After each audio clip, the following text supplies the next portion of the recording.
Tell me a little bit about, the story behind founding the product. What led you into that? Well, I mean, without sounding cliche, necessity was definitely the mother of invention. This was a problem that I dealt with starting in the seventh grade. Of course, I remember that day it happened. I was wearing this blue T-shirt, and blue shows, moisture really well. And sure enough, it happened. And from that day moving forward, I remember having to wear undershirts underneath everything, even underneath T-shirts, right, to try and create one layer of protection in there.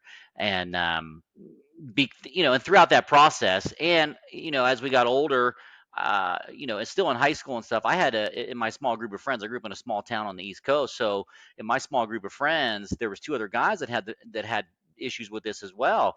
And Yeah. so I thought, well, just in this small group, if these guys have an issue with it, then there must be an unmet need out there. There must be a lot of other people who deal with this problem too. Uh, and so for me, because of that sort of intimate understanding of the problem, and knowing that a lot of guys, even myself included, are wearing undershirts, I thought, well, if an undershirt just prevented that sweat from passing through, then you'd have a viable solution, right? One that people were already wearing. And so it was important that it was carried all the characteristics of an undershirt, where it was washable, dryable, comfortable, and waterproof, right? And so that took some time to develop that, because one of the challenges was you couldn't just slap a waterproof, membrane against your skin, because it would exacerbate the problem. It's kind of like sitting on a leather couch without a shirt on, right?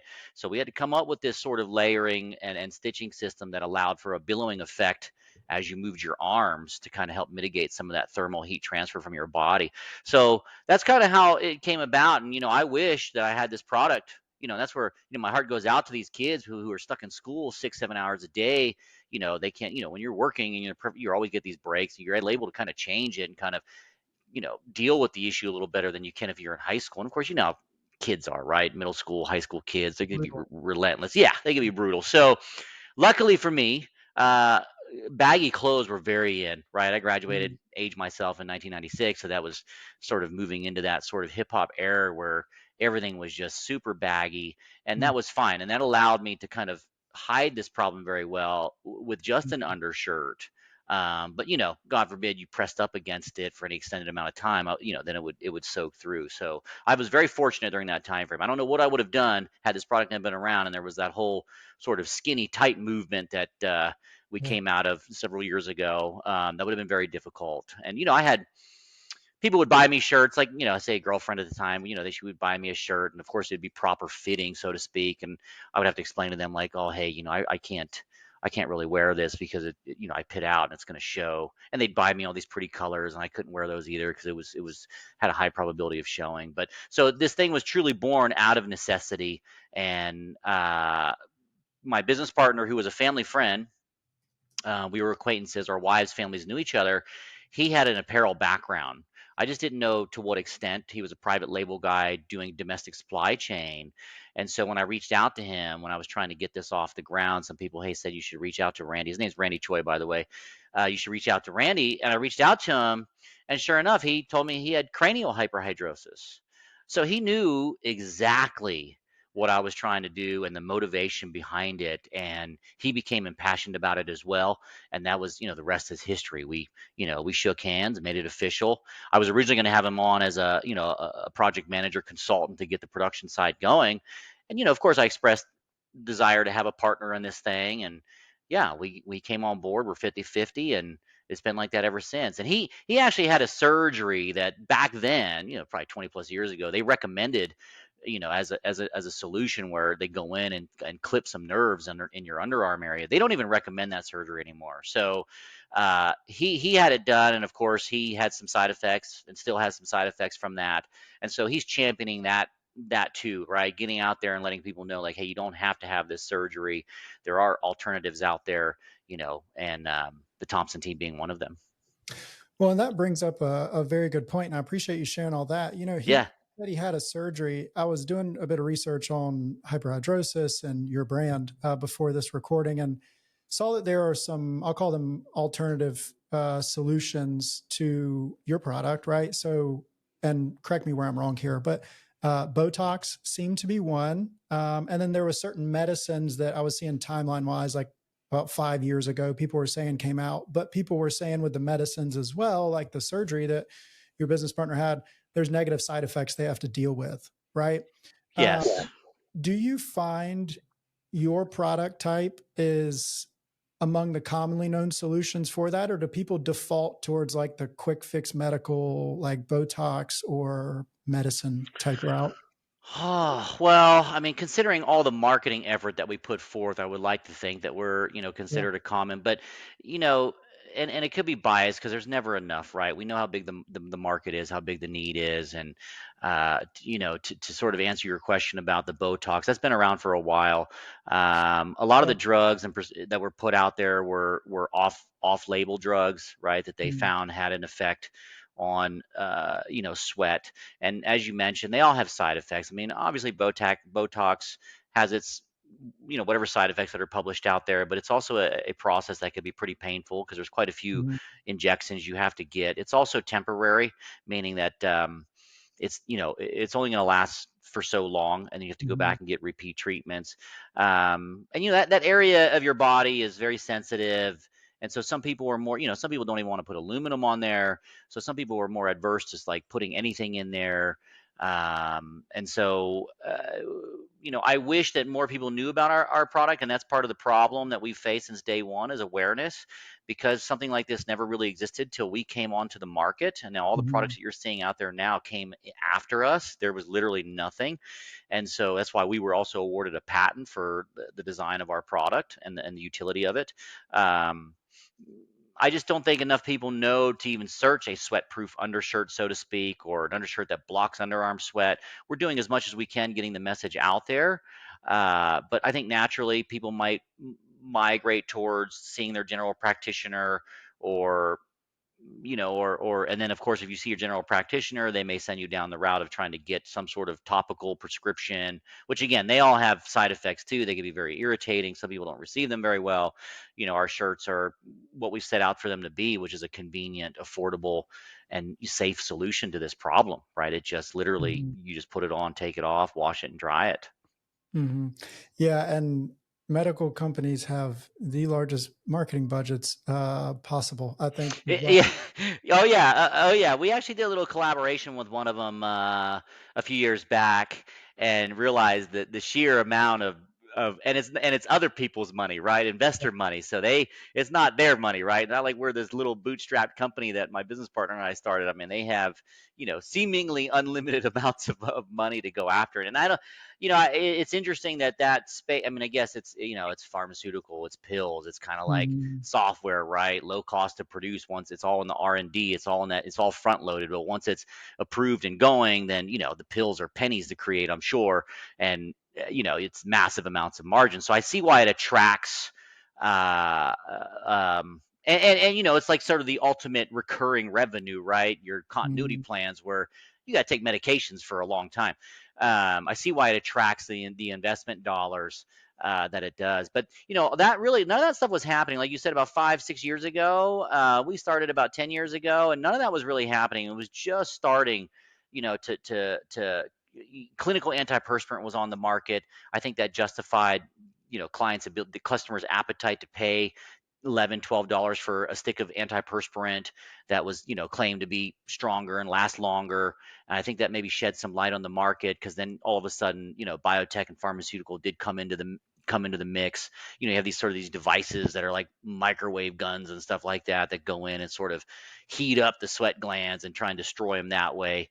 You know, uh, and we're happy to see that because it's drawing more attention to the space, right? Ultimately, we're passionate about finding a safe, affordable, and convenient solution, and being a part of that wherever that ends up.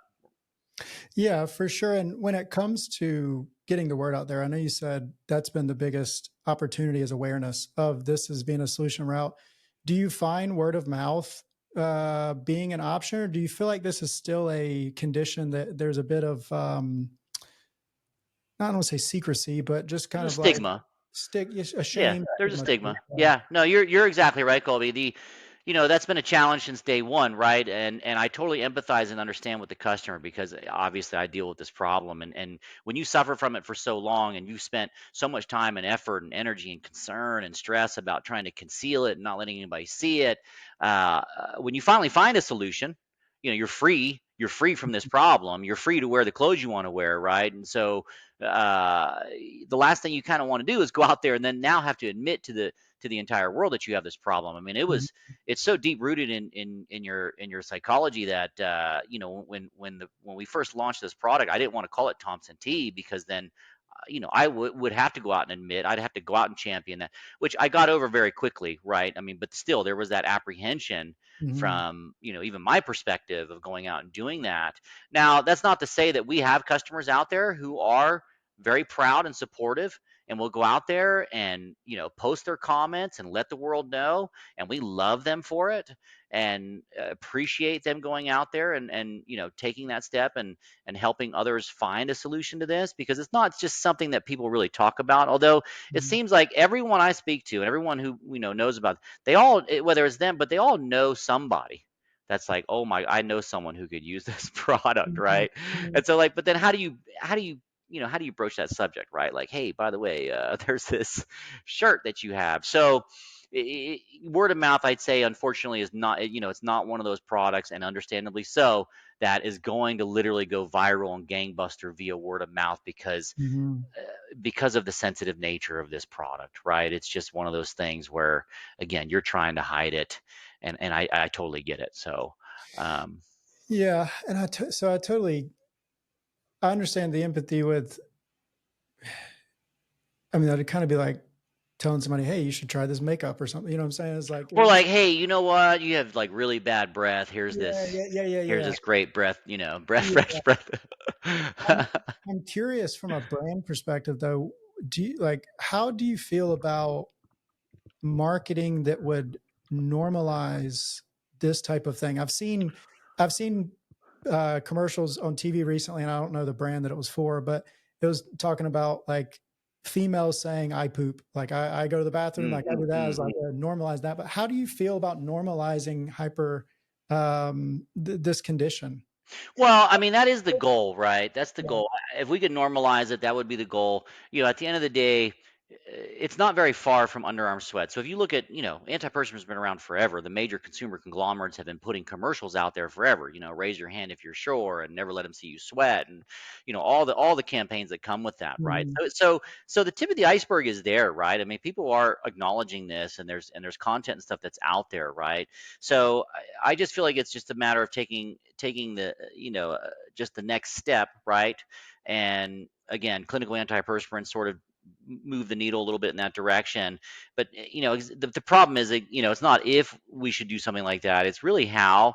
Mhm. And we try to use funny, right? We try and just make, try and bring the humor into it, right? That way it's not so serious. And again, you see a lot of personal problems being handled that way too. But uh that's what we try to do, and we try to normalize it as much as possible. But as Mhm. I mean, these things, they take a tremendous amount of time, or tremendous amount of money, and then also some, a tremendous amount of luck for it to be sort of accepted on the masses. At the end of the day, like, there's examples out there of companies that have done it. And I think the story behind Listerine too was like they created a problem, right, that they were solving. My understanding is they like created this sort of gum disease thing that they went Mhm. out and then solved. So I don't think it's that drastic. The gap isn't that big, but again, it's still one of those things where you're talking about, we're talking about armpit sweat, right? At the end of the day. And so how do we make that acceptable? How do we make that funny and whatnot? So we try and work on that. We don't want it to be too serious. At the end of the day, it's not a physiologically life-threatening condition. A lot would say psychologically it's very difficult. Emotionally, it's very difficult. I know some people have a very difficult time dealing with this, and it's impacted their quality of life. So I think, if we can just make light of it, make it a lot more acceptable, um, I think that would help. I mean, because you see politicians, people of notoriety, celebrities, and you see them pitting out from time to time. I mean, you notice that out there. So it happens to everybody at some point, right? I mean, if you're out there putting yourself, that's the other thing too. The condition, axillary hyperhidrosis, maybe 3 to 4% of the population, which we still feel like is somewhat understated because people necessarily aren't going to the doctor, That's a good right? way. I've never gone to the doctor. Matter of fact, everybody I knew personally never actually went to the doctor to try and diagnose this issue. Um, and so But in addition to that, there's another 35% of the population that deals with this on a sort of situational basis. It may not be a daily basis, but you're going in for an interview, you got a public speaking event, or you're doing something, a first date, wedding day, right? You're doing something that is causing the anxiety to kick in, and that stress sweat sort of happens. And so I think the stat was 35% of the population experiences what they call one sweat event a week on average, where they could feel themselves pitting out. And it's reflective in our customer base too. Half of our customers are buying 5 or more shirts. Obviously, presumably they have the problem. They're getting, one for every day of the week. And then the other half of our customers are buying 3 or less shirts, which means they're buying it, for that occasion, right? And maybe to protect an outerwear, a nice dress shirt, because at the end of the day, whether you really have this problem or not, those pesky yellow stains that pop up on your white dress shirts, they happen whether you're really sweating or not, right? And that's really more of a reaction with your antiperspirant. So, Yeah, and I feel like there could be an opportunity to speak to that. I was, as I said, doing some research before, and I'm a big Reddit researcher. I think mhm, mhm, Reddit's a mhm. great opportunity, and I was looking at the Reddit thread for this condition, and one of the posts that was on there was someone basically venting, saying, "I'm done worrying about this," in more colorful terms, right? But Yeah. they explained it in a very interesting way that a lot of people resonated with. And they ended up including a clip from a movie called X-Men First Class. And the scene or the clip was where one of the main characters, Raven, was lifting weights, and another main character enters into the room and says essentially, if you're using half your concentration to look normal, you're only half paying attention to whatever else you're doing. You want society to accept you, but you can't even accept yourself. And other Mm. people are resonating with this, saying this is a beautiful post. My facial sweating has caused me to miss out on so many things in life, potential friends, interviews, women, etc. It's because when I get nervous, my face pours sweat. So I just avoid anything that would put me in a nervous situation. There, when I say normalization, there may be an opportunity to even just angle creative or angle messaging in that sense, right? Like putting them in that situation with the messaging. Yeah, yeah, it's one of those things where people ultimately are, it's true. People are ultimately their worst self-critic, right? Mhm. I think because we know, we draw attention to things that maybe some people wouldn't even recognize had you not brought it up, right? And Mhm. so, uh, you know, is there a way to combat that in the messaging? Using that X-Men example. Absolutely, right. And we try and feel like maybe humor. Again, just bringing the Mhm. humor into it, and getting people laughing and talking about it, and not laughing at it, right? Just laughing at the way that it was presented, the content, right? And Mhm. so, uh, that X-Men example. I mean, that's a much bigger issue with self confidence and insecurities that I think. Uh, Obviously are so much bigger than just sweating, right? I mean, that Mhm. that that particular thing can be applied to so many people's lives, whether they have, hyperhidrosis or not, obviously. And so, yeah, I think there's probably is, opportunity there to sort of, go down that route and figure that out. I mean, that's a very powerful message, and I think it's one that's been around for a long time. I think it's easier said than done for a lot of folks, right? To just be comfortable in your own skin. There's a lot of Yeah. learning and growing and that needs to happen with that for you to be able to, for you to be able to find that place. Yeah, for sure. I mean, going back to the medical company, I know you said you did a collaboration. We are talking about their marketing budgets. I think medical companies do a very good job. If you ever had a condition or a disease, anybody listening, and you see an ad for a medicine for your product, I have ulcerative colitis, Oh, similar to Crohn's. It's like the baby oh brother. yeah. I laugh when I see the commercials for medicines because it shows somebody like in pain and then they take the medicine. It shows them like hiking on a mountain in the middle of nowhere or like things that you would never imagine to do with Yeah. your hands if you're worried about ulcerative colitis because Yeah. it to be quite a muddy situation, I'll say. So it's interesting how they will like resonate with what you're afraid of doing without directly saying it, I guess is what I'm trying to get at. You know what I'm saying? Oh yeah. So you know what it is. I think that's a sort of an old adage of you don't sell the steak, you sell the sizzle, Put them where they right? want to be. Yeah. Yeah, exactly. So you're not selling sort of features of a product. You're selling the Benefit. benefit Yeah. of a product. And we try and do a lot of that where, you're seeing dress shirt, guys wearing dress shirts and, wearing a dress shirt or just a t-shirt where you're highlighting the problem and then you're showing someone, happy. I think for a long time we had this sort of x-ray sort of vision of a guy with his, his arms were out like this, and then we had this sort of x-ray image of what was going on underneath, right? And so, the ability to do this when you're pitting out, nobody ever does that, right? I mean, we got, Mhm. you got kind of a little bit of short arm disorder, right? Where you don't want to, what they call it, alligator arms. I think when the credit card T-Rex, came out, that one, T-Rex one. Yeah. yeah, T-Rex arms, right? Because you don't want to raise your hands. But yeah, the benefit of it is you're confident, you're happy, you're assured. For a long time, and we sort of dropped it, but when we initially launched, the slogan was freedom, comfort, confidence, right? And it was freedom from the problem, freedom from the worry, freedom from clothing restrictions, right?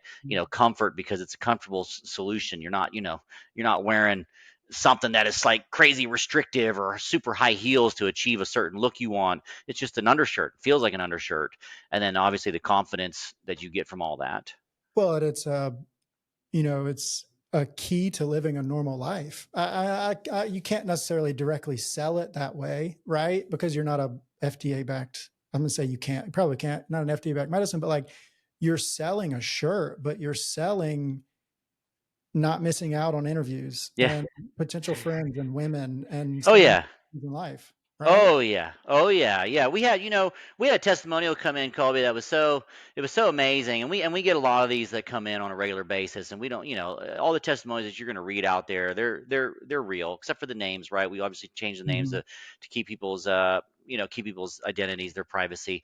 But we had a mom write in one time, and she talked about her son who said that he was becoming agoraphobic because of the problem, right? And that's avoiding any social situations. Mhm. He had dropped out of school, and she was really worried about him, right? And so they looked at a bunch of different solutions. They looked at the surgeries, and then they decided to give our T-shirt a try. They ended up finding us, and sure enough, the T-shirts, our Thompson Tee, our undershirts worked for him. And that's when she wrote in and literally told me all these things. And she said, you know.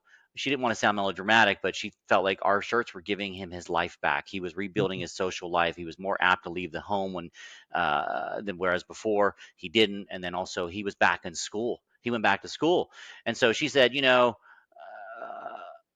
she said, well, somebody once told her that, you know, a mother can only be as happy as her most unhappy child. And because of the truth in that statement, not only did we impact his life, but her life as well. Mhm. And I still keep in touch with her, by the way, because it was, this was going way back to the beginning days. And I still keep in touch and see how he's doing and how this thing is progressing for him. Because, as you get older and you get a little more self assured and stuff like that, this issue becomes a little bit more manageable, becomes a little bit more controllable. A lot of this stuff for a lot of people is anxiety ridden. It's triggered by certain situations, right? And so, uh, making that kind of an impact on people's lives is just, it's what keeps us going. And I'm sure that has a great impact on your lifetime value as well. I hate to hate to so cruelly revert this back to business No, KPI. that's okay. Yeah, hey, it is what it's. It is what it is. Those are the nuts and bolts, right? I'm thinking of ulcerative colitis. Not long after I'd been diagnosed with it, 'cause I only had it for a few years. Um, I found a probiotic off Amazon that worked, Mm, right? So mm, and I was having to take a steroid for like 4 weeks on, and then I'd go off for a week, and we don't work, and I have to take it again. And steroids, aren't the best to take. Uh, right. so I found a probiotic, and within like 3 or 4 days, no problems, right? Oh, Well, good I for was using it you. daily, and then I found out they were going to be going out of business.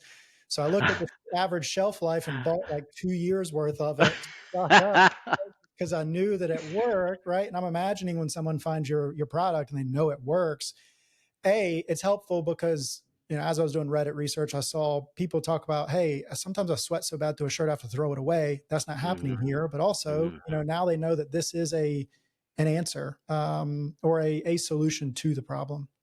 Yeah, exactly. And we see it when we run our promos. We run several throughout the year. People will buy 30 shirts at a whack, right? Like Wow. they'll load up and they'll buy 'em. But our shirts and this is a testament to the quality. I mean, it's always wanting to put out the best quality product out there, and our shirts would do last a very long time. As a fact, the Mhm. functionality of them will probably outlast the actual material of the shirt.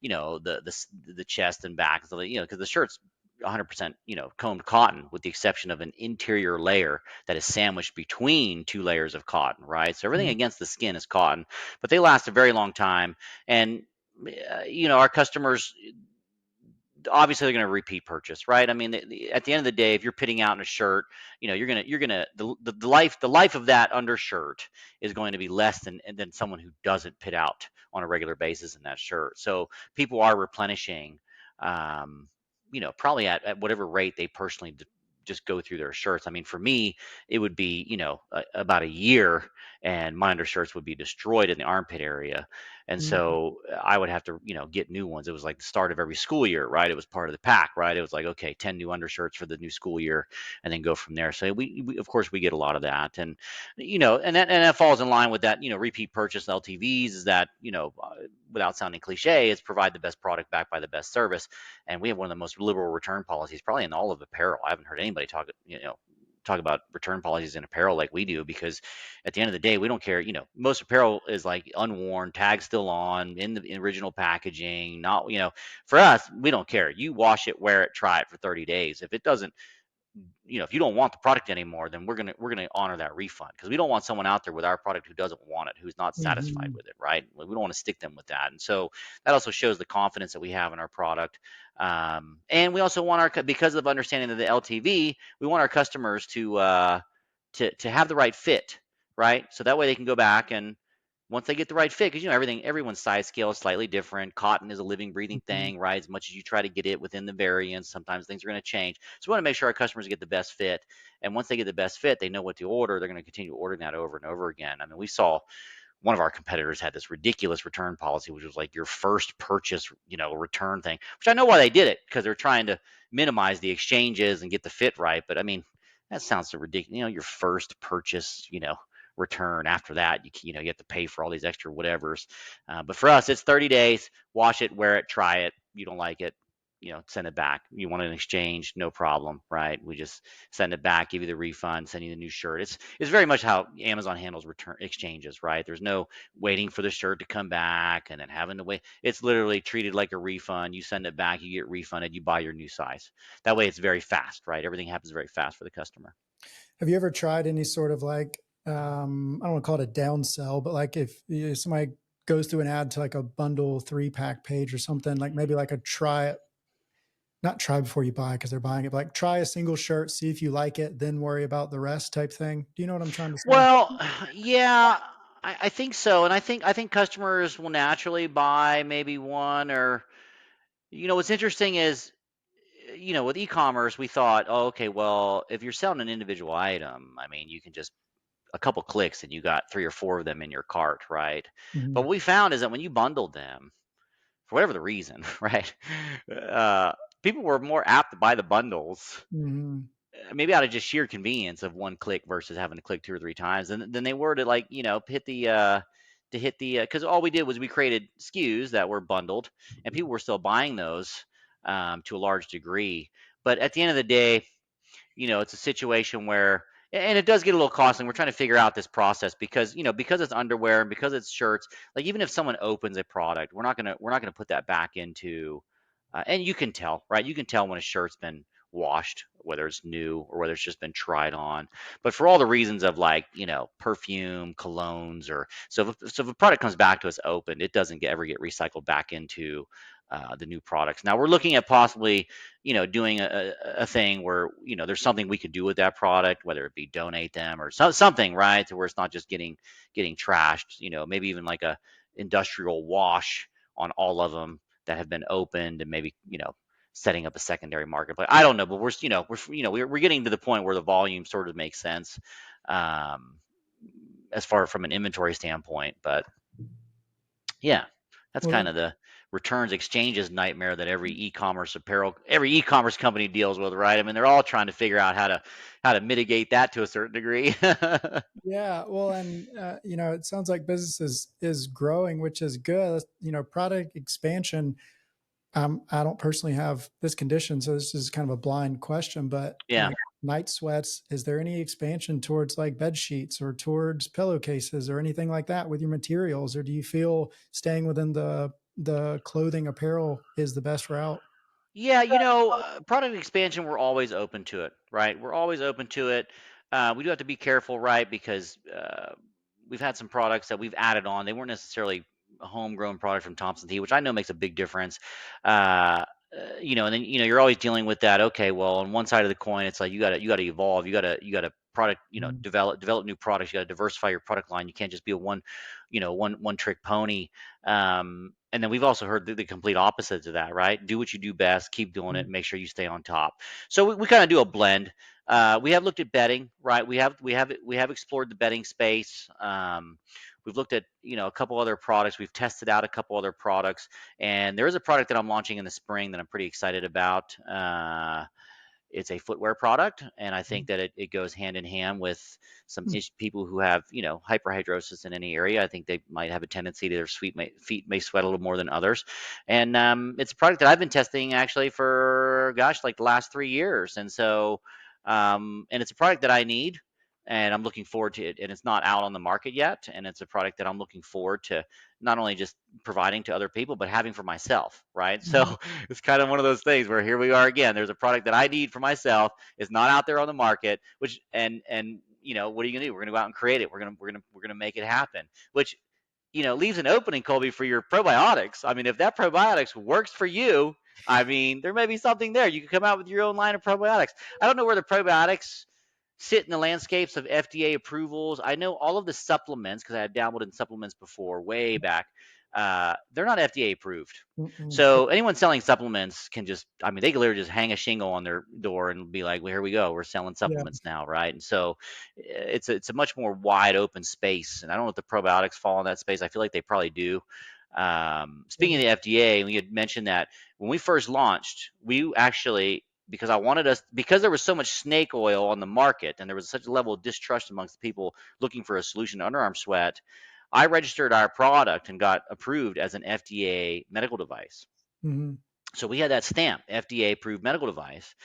And interestingly enough, it actually scared some people, right? Because they thought, what is this? This is an FDA medical device? Like, is this thing safe? Is it, it was kind of like it almost went over the top a little too much. So Mhm. when we thought about it, we thought, okay, well, we don't want to do that, right? So we got rid of it. We got rid of it. We didn't reapply. So we got rid of the FDA thing and realized that it was almost too clinical for, the broader market, so to speak. And that's our goal. It's obviously to hit the 3 to 4% that are dealing with axillary hyperhidrosis, but it's also, we want to, to normalize it, right? We want to get to the Mhm. 35% that are dealing with this on a situational basis, right? And so we wanted to kind of get away from that. But yeah, we did go down that route one time.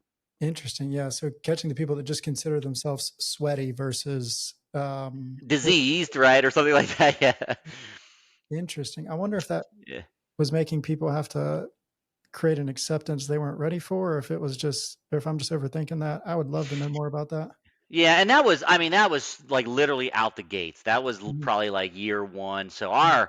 our reach at that point was very minimal, but Mhm. enough people wrote in and was concerned about this FDA thing that we decided like, okay, we gotta get rid of this, right? This isn't helping us. This is hurting us.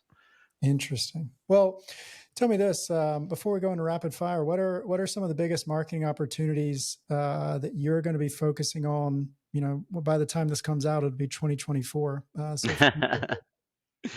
Yeah, I think going into 2024, I think we're gonna have to take a very considered effort into a video, short form video, uh, and creating something that can resonate. I mean, that's what everybody's looking at videos now, right? I mean, the younger generations, it's all about video, it's all about shorts. So we're going to try and get into that mix a little bit more than what we may have in the past. I think also we're going to be looking at sort of a lot more influencers, right, that have their audiences out there that they can sort of let know about this product. So again, that sort of plays into the videos, if you will, because that's what they're putting out there, right? Shorts and whatnot. And so that's kind of the big push for us. Taking a page out of your book, Colby, is this sort of provocative advertising, provocative content. I got to give you credit where credit's due. You had said that word to me, and it stuck like glue. I mean, it was one of those things where it made all the sense in the world. Now, we may have been doing it just not knowing that it was called Mhm. provocative, but that was always the goal with the humor and whatnot, is to try and create some provocative ads and provocative content to sort of normalize this, maybe catch some virality out there and spread the word and really let people know. And I want to look at it and make sure it's clear to the folks out there too. And this will be hopefully come across in some of our content, is that it's not just a matter of going viral, it's not just a matter of growing top line sales. The piece of this really is a passion play, and you see people out there even to this day that are suffering from this, that are dealing with this, that are walking around with these huge pit stains and getting judged however it may be. And it's like, hey, this really doesn't need to exist anymore, right? There's a an affordable, convenient, safe solution for this. This problem does not need to exist out there. The problem is that people don't know about it. So the more Mhm. people we can get out and reach and share, the less people have to deal with this on a regular basis. So that's really going to be, the heart and sort of of course there's going to be funny, there's going to be humor, whatever we got to do with it. But at the heart of it is going to be literally, it pains me to see people dealing with this problem. They don't have to deal with this problem anymore. And it's like, how do we reach them, right? How do we get out and reach Mhm. them? And that's kind of be, sort of the message we're going to put out there. But, I love we've thought provocative in many ways. We thought how we could bring sort of, sexy and funny into this. And, there's a lot of ways to go with it. And we'll see. Yeah, I love that. And just a thought before I go into rapid fire. Recently interviewed the founder of Pillow Cube. Check out their website. They have some great provocation Mm, creative on their product pages, and also founder story. We running ads, we always find, not always, but mostly find founder story content works very, very well. And that's one thing yes. Pillow Cube does with their stuff as well. They like do a twist of provocation and founder story that's pretty interesting. I'll send you I found I'm at a point in my life where I save reels when they make me think of marketing stuff. There's one I found with somebody showing a product they invented, and it's a really cool way they captured it to fit Instagram Reels. I'll send it over to you as a link in an email after this. But if you had to summarize everything we've discussed today into a marketing mindset, what mindset should marketers or business owners have listening to this episode? Oh wow. Colby, I chose marketing as a degree in college because I remember thinking, like, of all the degrees that were offered at that time, I remember thinking this is probably the most entrepreneurial one, right? It's not accounting, it's not finance, although accounting is very important. Come to realize that as well. But I always thought there were products out there that were better than the market leaders. They just weren't marketed right. So I think, when you look at a marketing sort of mindset of things, you really want to start with the end in mind. Like, how do you want this product to be perceived? How do you want the consumer to see it? It's like positioning it, right? Why is someone willing to pay, 5,000, 6,000, well, now probably $8,000 for a Rolex versus, a $20 watch you can get at Walmart, right? So, like, obviously it's not that much greater, the Rolex. So there is positioning in the consumer minds that can justify sort of where you want to be as a brand. And I think you need to start with that and get a feel for it. And obviously, you may have to change, right? You may not be able to be what you think you want to be, but you should have that passion and that vision to go out there and know what you want to be to your customer. Right. And without sounding cliche, it kind of ties into your mission statement. I mean, we wanted to provide an affordable, convenient, and effective solution to this problem. We also wanted a premium. We wanted the best product backed by the best service. So those are the things that we pride ourselves on and we try and do. And then when you get into more of the weeds from a tactical standpoint, I mean, if there is some novelty to your product or your business or whatever it is, we built our business in large in the very beginning by uh, PR, true PR, right? Like things like this, right? Like we're not paying each other to do this, right? We're just out there, we're just talking about it. And there was a lot of news outlets and bloggers and content creators out there that brought us on because our product worked and put our product out there. I mean, Shark Tank was, probably the creme de the biggest one, right? Shark Tank aired in 2017. And that's a perfect example of PR. Now that's not something that everybody can go out and get, but there's plenty of stuff that can build up and lead up to that. We were on the show The Doctors, we were featured in plenty of magazines and stuff like that, where we even got product placement in a show that we didn't pay for, right? Which was amazing. So the power of PR in the beginning, because you don't have the advertising budgets, you're bootstrapping your business, and that's a great way to get the word out to let people know your product exists out there and what it does. And so it's, not much different than influencer marketing. Obviously, the influencer marketing you're paying for, but for anyone, looking at that marketing mindset, I would say, start with, how you want your brand to be perceived with the customer. Make sure everything that you do aligns with that.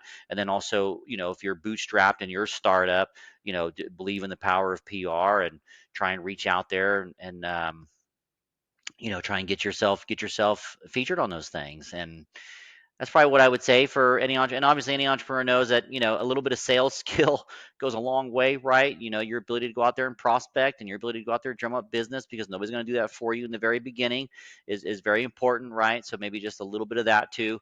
But yeah, that's probably from a marketing standpoint what I would recommend to anyone out there looking to go down this route. Perfect. And for anyone listening that's at the stage of figuring out what they'd like to do as a marketer, what marketing role or roles do you think will have the highest demand opportunity in the next 3 to 5 years? Well, obviously, well, it's funny because recently the AI, explosion is threatening a lot of digital marketers out there, right? A lot of content creators out there, allegedly. So we'll see how that plays out. So I say that with that sort of disclaimer, but digital marketing is going to be huge. Understanding the nuts and the bolts of how these businesses run. Now, I don't know if there's going to become a point in time where everybody is going to be normalized. I mean, my business partner and I, we're a little bit older, so we're kind of on sort of the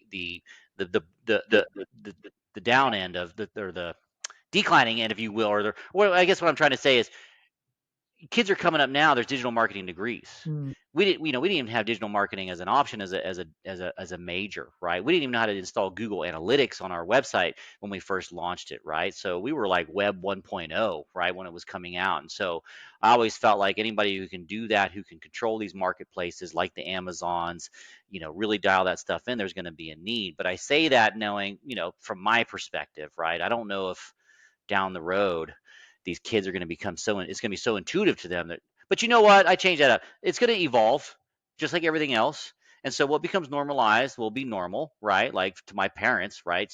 Checking email and stuff like that was complicated, right? Setting up a printer was complicated to them, but it's a no-brainer to us. So I feel like there's always going to be a need for an expertise in digital marketing. I think there's always going to be a need for, some I hate to say creative content, because now you got AI taking everybody's creative content and mashing it together and coming up with stuff. So I don't know how good that's going to become. But, at the end of the day, reaching customers is always going to be a challenge. Positioning product is always going to be a challenge, right? I don't know if those things will ever fully be automated per se, but I would say those, I mean, sorry, Colby, that was a real long-winded answer to That's this good. to this question. But the whole AI thing just threw me off, right? It's like, oh my gosh, is AI going to replace all the content creators out there? Is like, is everything, email, everything going to become automated through AI? Because I know some digital marketers are concerned about that, right? And they're shifting their business plans to kind of sort of combat that. Yeah, it's an interesting move. We will see where the AI landscape takes us. I'm Yeah, very pro AI to an extent. right. But yes, well, Billy, this was a great episode. I appreciate you coming on today and sharing everything with the guest. Yeah, Colby, thank you so much for having me. I've listened to a bunch of your podcasts. I mean, you're doing a great thing putting this content out there, helping out other marketers, other business owners, and it's an honor to be included in this group of entrepreneurs that you've interviewed and had on the show. So thank you very much. I appreciate it. I appreciate it.